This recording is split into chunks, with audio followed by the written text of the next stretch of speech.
थोडस तुम्ही म्हणता की ताणतणाव हे केस गळतीचे प्रमुख कारण आहे, पण नक्की कुठला ताण केस गळतीवरती परिणाम करतो?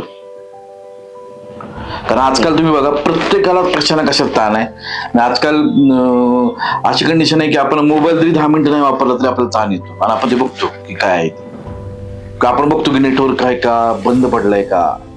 म्हणजे आजकाल आपली दिनचर्या किंवा आपली लाईफ एवढी विचित्र झालेली आहे किंवा आपण करून घेतलेली आहे, त्याचा आपल्या केस गळतीवरती कसा परिणाम होतो? तर आजकाल ताणतणाव हा जीवनाचा अविभाज्य भाग झालेला आहे. किंबहुना आजकालचे जे सगळे रोग आहेत ना, बरेचसे जे आजार आहेत ते जीवनशैलीशी निगडीत आहेत. त्यामुळे जीवनशैली म्हणजे काय? जीवनशैलीचे 3 खांब असतात: आहार, विहार, निद्रा. म्हणजे तुम्ही ठीकठाक खाणं, विहार म्हणजे तुमचं रेग्युलर व्यायाम, हालचाल असणं, व्यायाम असणं, आणि तिसरं निद्रा म्हणजे तुम्ही ठीकठाक झोपता का आणि तुमचं टेन्शन किंवा ताण कमी आहे का. तर हे 3 जे असतात हे जीवनशैलीचे 3 पिलर असतात. हे बिघडलं की जीवनशैली बिघडली, जीवनशैली बिघडली की मग तुमचा हृदयरोग, रक्तदाब, मधुमेह इथपासून ते हार्मोनचे प्रॉब्लेम आणि केस गळणं हे सर्व या जीवनशैली बिघडल्यामुळे होतं. त्यामुळे कुठल्याही आजारामध्ये हे कारण येतातच. आहार बिघडलेला आहे, व्यायाम होत नाहीये आणि ताणतणाव आहे. ताणतणाव म्हणजे काय याच्याबद्दल जर म्हणजे करायचं असेल तर म्हणजे फक्त टेन्शन, मला जॉबचं टेन्शन आहे, व्यवहाराचं टेन्शन आहे, मी बँकेचं कर्ज काढलेलं आहे त्याचं टेन्शन आहे, हा म्हणजेच फक्त ताण नाहीये. ओके. आम्ही ताणतणावाची व्याख्या कशी करतो? शारीरिक ताण, मानसिक ताण.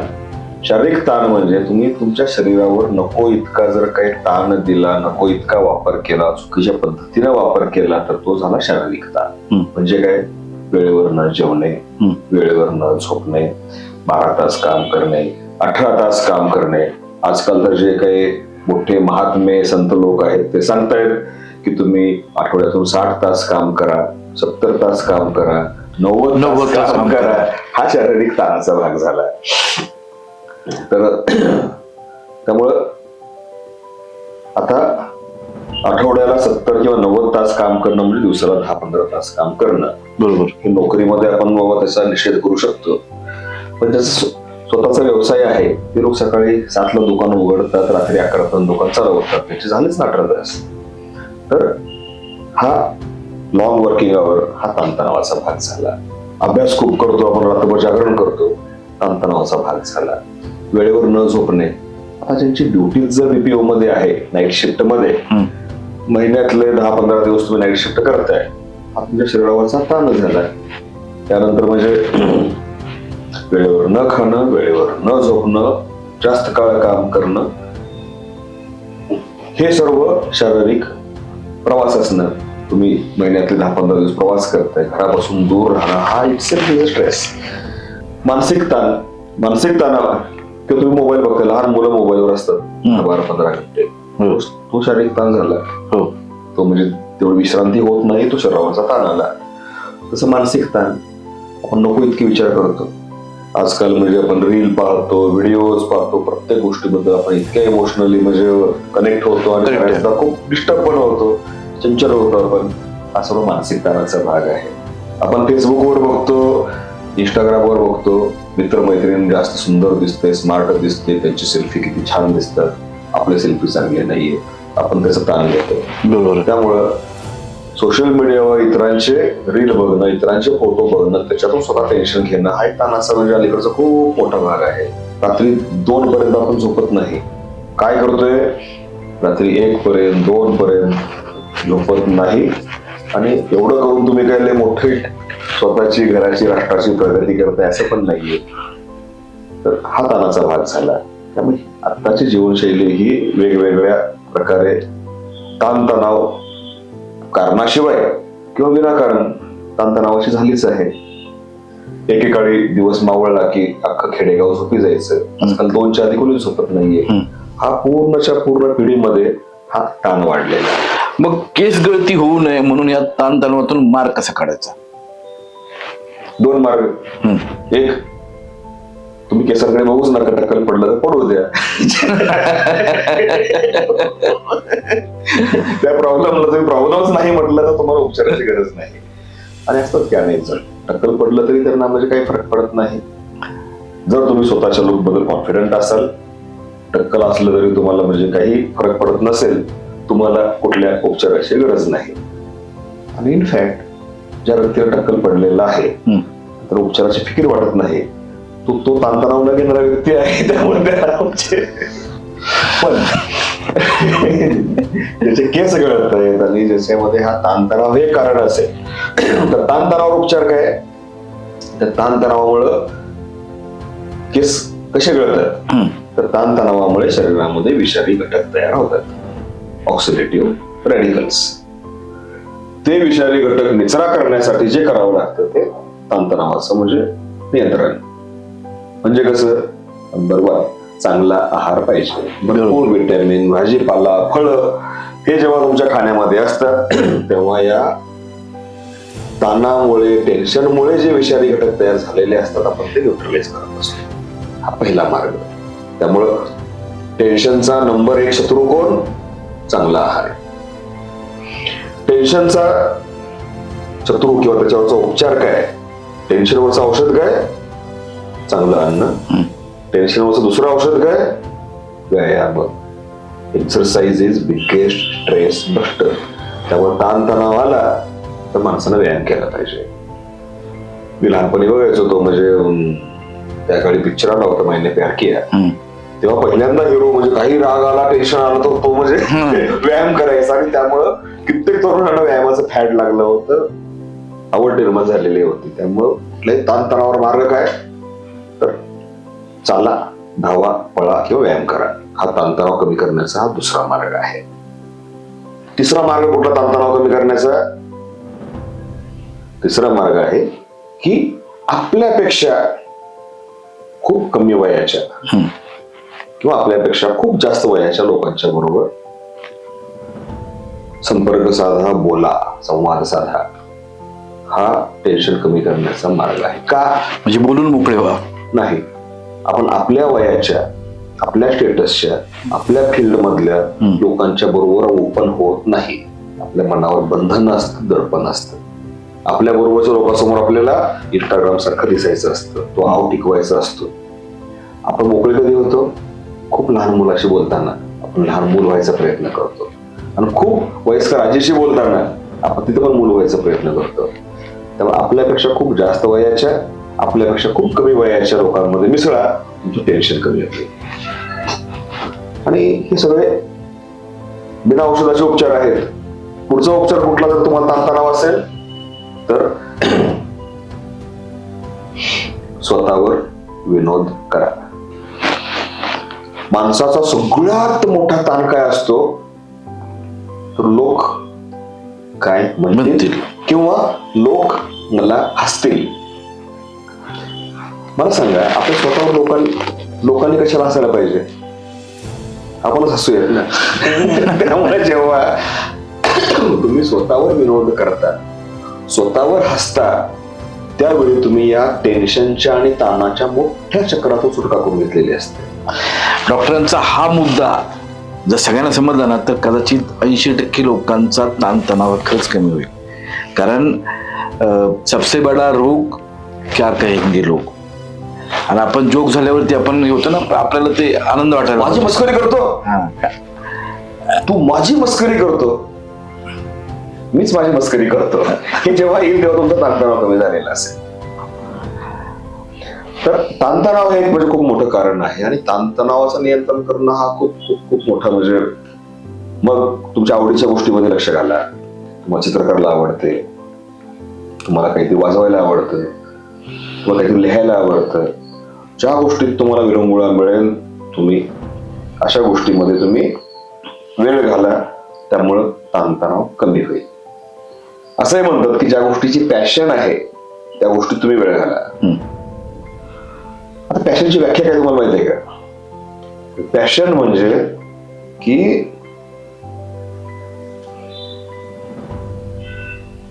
जी गोष्ट करण्यासाठी तुम्हाला तुम्हाला काही मिळत नसताना, काही मोबदला मिळत नसताना तुम्ही जी गोष्ट आवडीनं करता त्याला म्हणायचं पॅशन. मला एखादी गोष्ट आवडत नाही आणि मला ते करायचे पैसे मिळतात, मी ते करतो, ते कंपल्शन. मला एखादी गोष्ट आवडते, ते करायला मला पैसे मिळतात, ते प्रोफेशन. जी गोष्ट मला आवडते पैसे मिळत नाहीत तरी मी करतो, ते पॅशन. तर त्यामुळे जसं तुम्हाला पॅशन आहे ती गोष्ट करा. म्हणजे छंद, छंद ही पॅशन. त्यातून काही इन्कम नसला तरी आपण त्याच्यात वेळ घालवतो, आपल्याला आनंद वाटतो. कृपा करून या पॅशन, ही आवड, हा छंद याचा व्यवसाय करू नका. जेव्हा तुम्ही त्या छंदातून पैसे कमवायला लागता तेव्हा तो व्यवसाय बनतो. व्यवसाय बनला की व्यवसायाची ताणतणाव आले, व्यवसायाचं आर्थिक गणित आलं, इन्कम आलं, खर्च आला, सगळ्या गोष्टी आल्या, टार्गेट आलं. जेव्हा तुम्ही कुठल्या टार्गेटचा विचार करत नाही, कुठल्या अचिव्हमेंटचा विचार करत नाही, कुठल्या त्याचे जमा खर्चाचा विचार करत नाही, हिशोब करत नाही, ती पॅशन. त्यामुळे छंद आणि पॅशन जोपासा आणि कृपा करून त्याचा व्यवसाय करू नका. हे ताणतणाव नियंत्रणात आणण्यासाठीचे हे काही उपाय. दुसरे उपाय कुठले? खूप ताण आला, टेन्शन आलं तर काय करायला पाहिजे? मित्रांच्या दारूच्या पार्ट्या करायला पाहिजे. चूक, तो सर्वात चुकीचा मार्ग ताणतणावावरचा. रात्रभर पिक्चर किंवा सिरीज बघत बसायला पाहिजे नाही. बिंज वॉचिंग करा पण झोपेच्या वेळा पाळून. त्यामुळे आवडत्या सिरियल मध्ये बघण्यामध्ये वेळ घाला, पण आपला पहिला नियम काय? चक्र पाळणं झोपेचं, ते पाळून तुम्ही बघा चालले. आणि काय करतो आपण? खेळायला जातो. आलंच, exercise is the best stress buster. त्यामुळे या सर्व लहान लहान गोष्टी आहेत ज्यामुळे तुमचं टेन्शन तुम्हाला नियंत्रणात आणता येईल. केस गळतीची 4 कारणे तुम्ही सांगितली, त्याचे तुम्ही उपाय पण सांगितले, हे पटले. पण माझ्या डोक्यात असे काही प्रश्न आहेत की ज्याच्यामुळे खरंच केस गळतात का? उदाहरणार्थ बोरवेलच्या पाण्यामुळे केस गळतात का? केस का गळतात याच्यावर तर मी अनेक वेळा मी ऐकलंय, मी पाहिलंय की लोक म्हणतात आम्ही बोरचं पाणी वापरतो त्याच्यामुळे केस गळायला लागले, मग ह्यांचे गळतायत, माझे गळतायत. मग ते ऐकलंय खूप वेळा. तर केस गळण्याबद्दल अनेक मिथ आहेत, अनेक गैरसमजुती आहेत आणि अनेक आपल्या समजुती आहेत की यामुळे माझे केस गळतात. आपण एक एक करून बघूयात. बोरवेलच्या पाण्यामुळे केस गळतात का? उत्तर आहे नाही. का? बोरवेलचं पाणी हे जड असतं, क्षारयुक्त असतं, त्यामुळे काय होऊ शकतं की केस कोरडे होऊ शकतात, त्यामुळे ते तुटू शकतात. त्यामुळे केस गळण्यामध्ये 2 गोष्टी, एक केस मुळापासून गळणे आणि केस तुटणे. खूप उन्हामध्ये फिरलात तर केस ठिसूळ होतात, तुटतात. खूप जास्त शॅम्पू लावलात केस ठिसूळ होतात, तुटतात. बोरवेलच्या पाण्यामुळे केस ठिसूळ होतात, तुटतात, पण गळणार नाहीये. केस गळणं हे रक्तामध्ये जे काही घटक असतात, हार्मोन, विषारी घटक, ऑक्सिडेटिव्ह, व्हिटॅमिन कमी, व्हिटॅमिन जास्त, वजन कमी, त्याचे हार्मोन जास्त, ताणतणावामुळे विषारी घटक जास्त, याच कारणामुळे म्हणजे हे केस गळतात. रक्तातल्या आतल्या कारणामुळे केस मुळापासून गळतात, कारण मूळ हे त्वचेच्या आतमध्ये असतं आणि बाहेरच्या कारणामुळे ते फक्त तुटतात. केसाची संख्या कमी झालेली नसते, लांबी कमी झालेली असते. हा मुख्य शास्त्रीय फरक. तर बोरवेलचं पाणी केस तुटू शकतात, गळणार नाहीत. ओके. शॅम्पूचा वापर जास्त, केस तुटू शकतात, गळणार नाही. हा, शॅम्पूमुळे तुमचा जर स्काल्प कोरडा पडला, कोंडा निघून खकल्या, जखमा झाल्या, तेव्हा केस गळाले, ती गोष्ट वेगळी. आणखी कुठला? तुम्ही केसांना रंग लावला, केस गळतील का? नाही. केस कोरडे पडतील, ठिसूळ होतील, तुटतील, मुळापासून गळणार नाहीत. ओके. आता अनेक लोक म्हणतात की आम्ही हेल्मेट वापरतो किंवा गाड्या चालवतो, सारखं बाईकने प्रवास करतो, त्याच्यामुळे आमचे केस गळाले. जास्त हेल्मेट वापरला त्याच्यामुळे केस गळाले. हे कितपत सत्य आहे? गाडीवर फिरल्यामुळे, वाऱ्यामुळे केस गेले असे बरेच जण मला सांगतात. चूक. वाऱ्यामुळे केस ओढून जात नाहीत. हेल्मेटमुळे केस गळतात का? नाही. हेल्मेटमुळे केस गळत नाही. हेल्मेट घासल्यामुळे केस गळतात का? नाही, फार तर तुटतील, पण केस गळून टक्कल पडत नाही. उलट हेल्मेटमुळं त्या ठिकाणी घाम जास्त येतो आणि दमट जर म्हणजे स्किन असेल तर उलट केसाची वाढ चांगली होते. त्यामुळं शास्त्रीय दृष्ट्या हेल्मेट घातल्यामुळे केस गळतात का? गळत नाही. हा, जे लोक नेहमी हेल्मेट घालतात, प्रवास करतात, धावपळ दगदग, त्याच्यातलं स्ट्रेस फॅक्टर जास्त असतो. प्रवास हा ताणतणावात आला, धावपळ ताणतणावामध्ये आला. त्यामुळे गाडीवर फिरणं आणि हेल्मेट वापरण्यामुळे केस नाही गळत. मला हा महत्वाचा प्रश्न वाटतो की आजकाल दैनंदिन आयुष्यामध्ये प्रत्येकाला कोंड्यामुळे खरंच केस गळतात का? तर कोंडा हा आजकालचा म्हणजे खूपच जिव्हाळ्याचा प्रश्न निर्माण झाला आहे. किंबहुना शॅम्पूच्या ज्या कंपन्या आहेत त्यांनी जाहिराती करून करून कोंडा हा जीवन मरणाचा प्रश्न बनवलेला आहे. आणि खरं तर अगदी म्हणजे फिलॉसॉफीच्या भाषेत सांगायचं तर तुमच्या डोक्यातला कोंडा किंवा डोक्यातला कचरा हा खरा या चुकीच्या विचारांचा हा कचरा आहे, हा चुकीच्या विचारांचा कोंडा आहे. हे चुकीचे विचार धुवून काढणारा शॅम्पू कुठे मिळेल का, ही झाली याची फिलॉसॉफिकल मंडळी. पण कोंडा होणं ही नैसर्गिक गोष्ट आहे. प्रत्येकाला कोंडा होतो. 80-85% लोकांना हा कोंडा म्हणजे होतो कधी ना कधी. कोंडा होणं म्हणजे काय की टाळूची स्किन असते, जी डोक्याची टाळू असते, तिथली जी त्वचा असते त्याच्यावरचे डेड स्किन गेलेल्या पेशी निघून जाणे, याचं प्रमाण जेव्हा खूप वाढतं तेव्हा आपण त्याला कोंडा म्हणतो. मग हे का होतं तर कोंड्याचे दोन प्रकार. एक नॉर्मल कोंडा की जो की म्हणजे थोडा बहुत म्हणजे त्या ठिकाणी म्हणजे या मृत पेशी डेड सेल त्या ठिकाणी राहतात, त्यामुळे जो येतो तो. आणि दुसरा जो असतो तो इन्फ्लेमेटरी कोंडा. इन्फ्लेमेटरी म्हणजे तिथं काहीतरी दाग झाला, काहीतरी त्वचेचा आजार झाला, त्यामुळे निर्माण होणारा कोंडा. तर साधारणतः म्हणजे जो नॉर्मल कोंडा असतो तो एक कोरडा असतो किंवा तेलकट असतो. आणि जो इन्फ्लेमेटरी कोंडा असतो तो सुद्धा म्हणजे कोरडा किंवा तेलकट असतो. म्हणजे खूप जास्त जेव्हा कोंडा निर्माण होतो तेव्हा तो कोंडा नसून त्वचेचा एक आजार असतो. उदाहरणार्थ म्हणजे सिबोरिक डर्मॅटायटिस असं म्हणतात त्यांना. जसं लहान बाळाला डोक्यावर खपली येते, साय आली म्हणतो आपण त्याला, तसं मोठेपणामध्ये चिकट खूप अशा खपल्या यायला लागतात. तर चिकट खपल्या येणं हा सिबोरिक डर्मॅटायटिसचा भाग झाला. या उलट काहीतरी लाल चट्टे येतात, त्याच्यावर पांढरे पांढरे त्याच्यावर खवले यायला लागतात, त्याला म्हणायचं सोरायसिस. त्यामुळे सिबोरिक डर्मॅटायटिस आणि सोरायसिस हा म्हणजे हे दोन स्किनचे आजार आहेत जे त्वचेवर पण येऊ शकतात, नखावर येतात, डोक्यामध्ये पण येतात. त्यामुळे खूप तीव्र प्रकारचा कोंडा असेल तर सोरायसिस किंवा सिबोरिक डर्मॅटायटिस आहे का हे बघावं लागतं. नॉर्मल कोंड्यामुळे केस गळत नाहीत. पण जेव्हा त्या केसाच्या मुळाशी सूज आलेली असते सिबोरिक डर्मॅटायटिस मध्ये किंवा सोरायसिस मध्ये, तेव्हा मात्र केस गळणं हे लवकर किंवा जास्त गतीनं फास्ट होऊ शकतं. त्यामुळे जर तुमचे जर डोक्यात खूप कोंडा आहे, तो शर्टवर पडतोय, नखामध्ये कोंडा येतोय, नेहमी खासतं आणि केस लवकर कमी व्हायला लागले असतील तर त्याचा उपचार हा सोरायसिस किंवा सिबोरिक डर्मॅटायटिसच्या अंगाने व्हायला पाहिजे. नॉर्मल कोंड्याला आठवड्यातून 2दा कुठलाही रेग्युलर शॅम्पू वापरलेला चालतो. तर साध्या कोंड्याने केस गळत नाहीत. कोंड्याचा जो मोठा भाऊ असतो सोरायसिस, त्यामुळे केस गळू शकतो. पुरुषांचं टक्कल आणि स्त्रियांचं टक्कल याच्यात काय फरक आहे? कारण आजकाल स्त्रियांनाही बऱ्यापैकी टक्कल पडत आहे आणि पुरुषांना तर काही पडतच आहे. कसं असं आहे की पुरुषांना टक्कल पडलं तरी 10 वर्ष त्यांना कळत पण नाही कधी टक्कल पडलं. स्त्रियांना मात्र रोजच्या रोज केस गळालेले दिसतात आणि 5 वर्ष 10 वर्ष 20 वर्ष केस गळून सुद्धा टक्कल पडत नाही. तर हा जो आहे तो पॅटर्नचा फरक असतो. पॅटर्न हेअरलास पुरुषांमध्ये टक्कल हे दिसतं आणि स्त्रियांच्या मध्ये टक्कल हे दिसून येत नाही.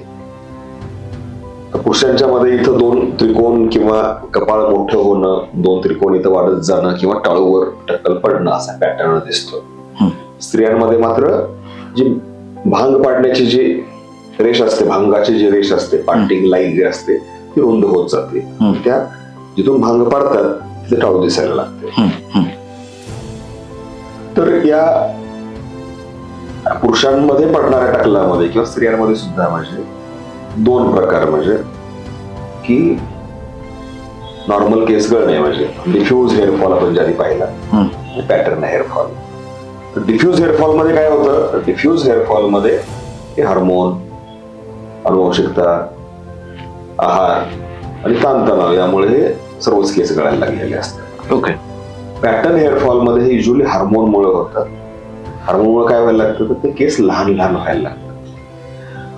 पुरुषांच्या मध्ये जे टक्कल पडतं तेव्हा तो केस नष्ट झालेला नसतो, तो केस हा लहान लहान लहान झालेला असतो. त्याला म्हणायचं मिनिएचरायझेशन किंवा सूक्ष्मीकरण.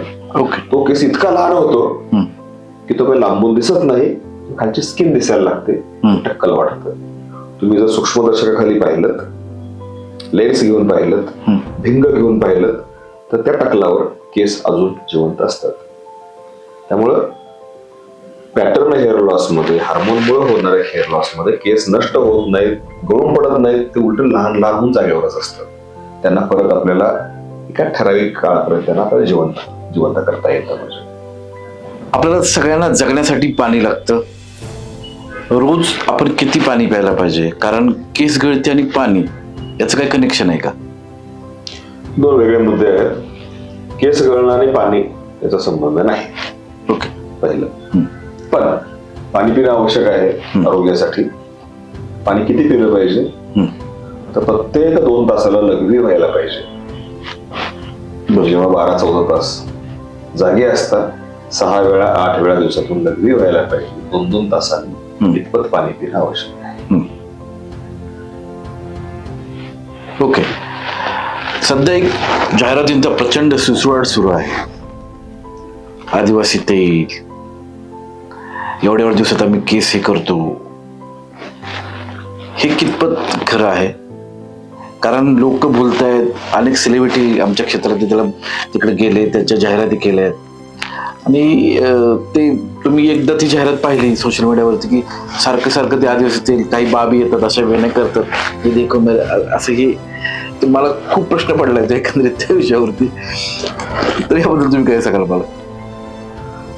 जर शास्त्रीय दृष्टीने विचार जर केला, मी तुम्हाला यातले काही शास्त्रीय तथ्य सांगतो की केस गळणं याच्यावर जे उपाय आहेत की पूर्वी जगात टक्कल पडण्यावर, केस गळण्यावर उपचार नव्हते. ठीक आहे. त्यामुळे डोक्यावर कांद्याचा ज्यूस करून लावणं, अद्रक लसणाचा ज्यूस करून लावणं किंवा असं अनेक वेगवेगळे प्रकार म्हणजे आपल्याला ऐकण्यामध्ये येतात, बघण्यामध्ये येतात. मग काही आयुर्वेदिक तेल लावणं, औषधं लावणं. पण एक सांगतो की म्हणजे केस गळणं किंवा टक्कल याच्यावर खात्रीशीर उपाय जगामध्ये कुठल्याही पॅथीमध्ये उपलब्ध नव्हता. बर. तर याचे 2 पुरावे तुम्हाला देतो मी. म्हणजे एक पहिला पुरावा असा की केस गळणं किंवा टकलावर केस उगवतो असा दावा जर कोणी केला तर त्याला दंड आणि अटक करून शिक्षेची तरतूद आहे. बर. तुला ऐकून माहित नाही कुठे? नाही. टकलावर केस उगवेल असं जर कोणी म्हटलं तर तो कायद्यानं गुन्हा आहे आणि त्याला शिक्षा आणि दंड आहे. आणि कुठे? हे ब्रिटिशांनी तयार केलेल्या इंडियन पिनल कोड मध्ये जो कायदा आहे, drug and magic remedy act, जादू आणि औषध आणि जादू याच्यावरचा जो कायदा आहे त्यात याला प्रतिबंधात्मक आहे. का? तर टकलावर केस येऊ शकत नाहीत, टकलावर औषधं नसतात. जर कुणी जर दावा केला मी टकलावर केस आणेन तर ती लोकांची फसवणूक आहे, त्याला अटक करून त्याला दंड लावा. ही तरतूद आज पण ऍक्टिव्ह आहे. आज सुद्धा जर कोणी म्हटलं की टकलावर केस उगवेल तर आज सुद्धा तो कायद्यानं गुन्हा आहे. तर अजून तो कायदा बदलला गेलेला नाहीये जो ब्रिटिशांनी तयार केलेला आहे. आता ॲलोपॅथीमध्ये मागच्या 20 वर्षापासून जे काही नवीन संशोधन झालं, नवीन नवीन औषधं आली, लावण्याची औषधं आली, आतून घ्यायची औषधं आली, या फक्त मागच्या 20 वर्षापासून या टक्कल किंवा केस गळणे याच्यावर उपचार तयार व्हायला सुरुवात झालेली आहे. मेडिकल उपचार असतील, सर्जिकल उपचार असतील, लावायची औषधं असतील, खाण्याच्या गोळ्या असतील किंवा केशोपण सर्जरी असेल. त्यामुळे मागच्या 2000 वर्षापासून टकलावर उपचार नव्हता.